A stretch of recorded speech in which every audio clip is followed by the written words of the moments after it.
রাজধানীর সোহরাওয়ার্দী উদ্যানে চলছে শিক্ষক সমাবেশ। শিক্ষক কর্মচারী ঐক্য জোটের এই আয়োজন সম্পর্কে আরও খবর জানাতে সভাস্থল থেকে যুক্ত আছেন সহকর্মী সিফাত শাহরিয়ার। সিফাত, জানাবেন কি দাবিতে এই সমাবেশ আর বক্তারা কি বলছেন?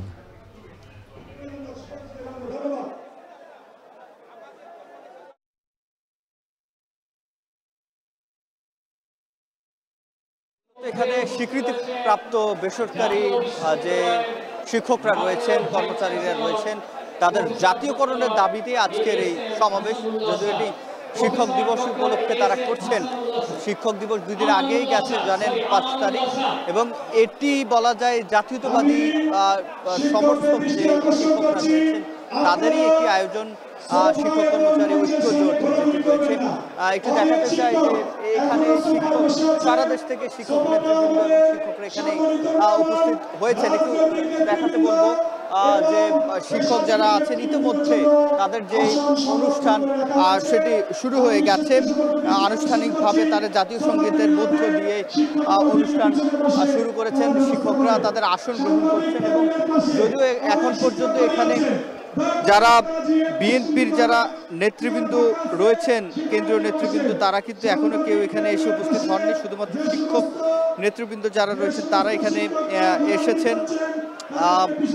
এবং এই যে বাংলাদেশ জাতীয়তাবাদী দলের একজন সাংগঠনিক সম্পাদক এবং শিক্ষক কর্মচারী ঐক্য জোটের চেয়ারম্যান সেলিম ভুঁইয়া, তার নেতৃত্বে, তার সভাপতিত্বে আসলে এই প্রোগ্রামটি হচ্ছে।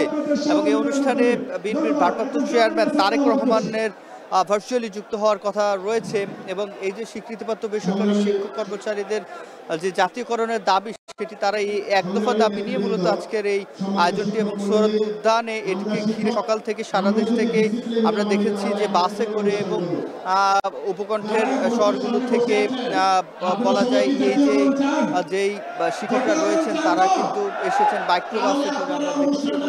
এখানে এসে তারা তাদের যে দাবিগুলো সেগুলি ইতিমধ্যে যারা নেতৃবৃন্দ রয়েছেন তারা বক্তব্য দিতে শুরু করেছেন। শিক্ষক নেতৃবৃন্দ যারা রয়েছেন মূলত তারা বক্তব্য দিচ্ছেন। তবে এরপরেই এখানে যারা বিএনপি স্থায়ী কমিটির কয়েকজন সদস্য থাকবেন আমরা যেটি জেনেছি, এবং সেই সাথে ভারপ্রাপ্ত চেয়ারম্যান তারেক রহমানের যুক্ত হয়ে এই যে দাবির সাথে তিনি একত্রতা প্রকাশ করে বক্তব্য দেবেন। এবং সেটি আসলে কখন নাগাদ বিএনপির যারা কেন্দ্রীয় নেতা রয়েছেন তারা যুক্ত হবে সেটি তবে শিক্ষকরা তাদের যে একদম এখন পর্যন্ত অনড় রয়েছে সেটি নিয়ে উজ্জ্বল। এই ছিল আমার কাছে সোহরাওয়ার্দী উদ্যান থেকে।